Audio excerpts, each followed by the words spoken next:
So I'd just like to start this part of the presentation by saying welcome to Tate Britain, the home of British art.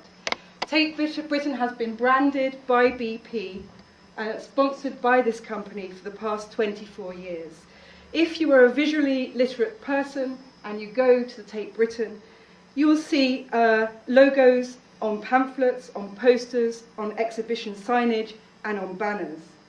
The logo, a kind of yellow and green Helios, was designed in 2000 and named after Helios, the Greek god of sun, and it suggests a form that is both organic, like a flower, and like the sun.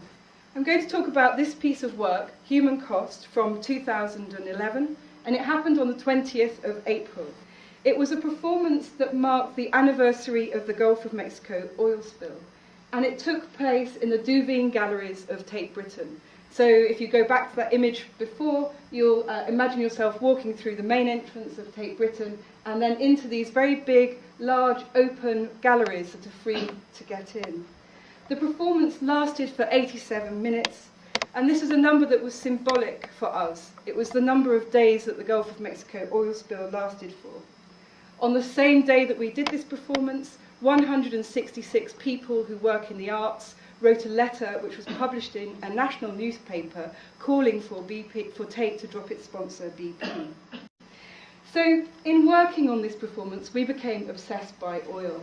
Not oil in the sense that you might think, but oil in the sense of how we might make the oil for this performance. How we might make an oil that was we were able to pour, that could be dripped, that we could kind of pour onto this figure without it being toxic for the figure, but also without it staining the floor of the Tate, this beautiful floor. So just to describe the performance as it happened, it began with members of the group clearing the space, so there were benches in the space and those benches were cleared. 3 members of the group then positioned themselves in the centre of the galleries with the male figure in the middle. He removed his clothes and lay on the floor of the gallery in a fetal position. 2 members, veiled members, then entered from these doors either side of the gallery space and walked very slowly forward towards the figure here at the front. And they poured this wonderful oil-like substance over the figure. And the oil-like substance is being made here by Mel and Hannah, is made with sunflower oil and pigment. Once the canisters were empty, they put them down and left the space, leaving this very isolated figure in the middle of the room. The performance then lasted for 87 minutes.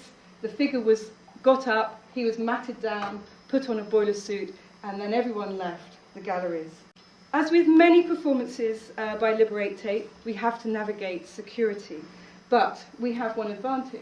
We have a member of Liberate Tate who works for Tate. And in this instance, she acted as a mole.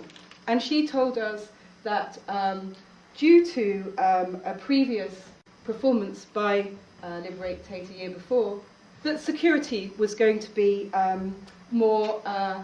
there was going to be more security on that day. And so bags were going to be searched, etc. So we realised that we weren't able to get any oil into the gallery through the doors on the day. So our mole smuggled oil into the gallery for us. We actually arranged to meet in the ladies' toilets at 10:15 that morning. We arranged to meet in the second cubicle on the right. We made 3 knocks, and there she was waiting with the 2 bags of oil, which we then transferred into the oil canisters that were used in the performance.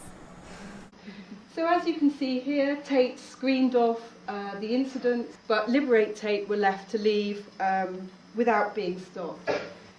This is documentation of the exhibition that the performance took place in. The exhibition was called Single Form, the Body in Sculpture from Rodin to Hepworth. It took place in the Leuven galleries at Tate Britain. And interestingly, it's restricted to the standing form. And all of these forms, all of these sculptures are different shapes and sizes. But the exhibition of the work is such that they're made to look like they're all on a similar level. So as you walk round, you encounter the work in that way. Our figure wasn't a living upright sculptural figure. Our figure is a figure that's lying down and kind of deathly, dead, rather than vibrant and alive like the others. The exhibition is hung, it's not hung, it's kind of set out chronologically. And we also see our work as chronological in relation to this. It's chronological in relation to the Gulf of Mexico oil spill, and again marks that year. So a lot of the work in that exhibition is 3D work, and it's made to be viewed from one position or two positions. Although it's sculpture, generally you didn't find yourself walking around it. This work in the gallery is, you can walk around it, but what we found was that in the image making process that there were kind of a couple of positions from which this performance worked as an image, framed by the proscenium of the gallery. The colours of the performance stood out against the muted backdrop of the gallery. We chose to have a male nude figure in this performance. And we were uncomfortable with the figure in this performance being a female form. But there was another reason for having a male figure in this performance, was that all the workers who died in the Deepwater Horizon spill were male. But it's often reported in the press that this is a female figure, much to everyone's annoyance. If you look up the words BP or Tate or BP Tate in any search engine, you'll return something similar to this. A stream of images that have been polluted by our images, by the images that Liberate Tate have made. And you see human cost there is kind of third in from the top.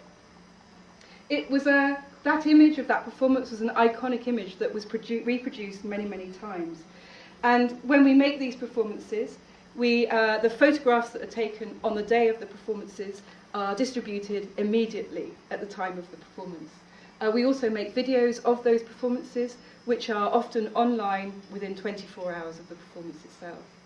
And although we make the performances, but we offer the opportunity to photographers and video makers to take photographs, to make videos, and to distribute our work in their own languages. So Liberate Tate, human cost, ended up on the front page of the Financial Times on the next day. So I'd just like to conclude this section by really talking about something about art and activism. And it was in the piece Human Cost that I really kind of understood the value of collaborative work between artists and activists, and what we were kind of doing and what was starting to happen in that space. We were inspired by artists who are using abject forms of image making to communicate urgent political injustices of war or genocide, let's say. And the image of a figure covered in oil came to us very early in the process of thinking about this work. But it was only in discussion that we discovered that a body covered with oil is not only a great visual image to communicate, was not only a great visual image to communicate our message, but it also is very difficult to move that person, and it makes a lot of mess to do so.